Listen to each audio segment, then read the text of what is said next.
தமிழ் மக்களின் உரிமைகளும் ஜனாதிபதியின் உறுதியளிப்பும். ஊடகங்களுக்கு M.A. சுமந்திரன் விளக்கம். மூன்று விஷயங்கள் சம்பந்தமாக ஜனாதிபதி பேசினோம். தமிழ் பேசுகிற மக்களுடைய அரசியல் பேரவை ஏன் உருவாக்கப்பட்டது, இதனுடைய நோக்கம் என்ன, பொதுவாக தமிழ் பேசுகிற மக்களுக்கு பிரச்சனைகளை பற்றி பேசணும் சொல்லி சொன்னோம். ஜனாதிபதி நல்ல விஷயம் என்று சொன்னார்.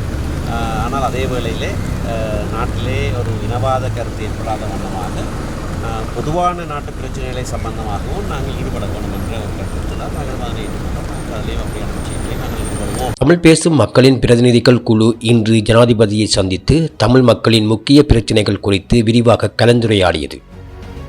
இதனைத் தொடர்ந்து ஊடகங்களிடம் பேசிய முன்னாள் நாடாளுமன்ற உறுப்பினர் M.A. சுமந்திரன், புதிய அரசியலமைப்பை கொண்டுவரும் பணிகள் விரைவில் தொடங்கப்படும் என ஜனாதிபதி உறுதியளித்ததாக தெரிவித்தார்.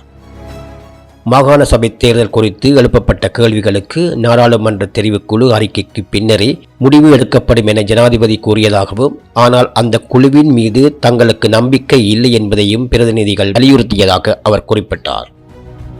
மேலும் இராணுவம் மற்றும் அரசு நிறுவனங்களின் கட்டுப்பாட்டில் உள்ள தனியார் மற்றும் பொதுமக்களின் நிலங்களை விடுவிப்பது தொடர்பாகவும் மலையக மக்களின் காணி உரிமை பிரச்சினைகள் தொடர்பாகவும் பேச்சுவார்த்தை நடைபெற்றது.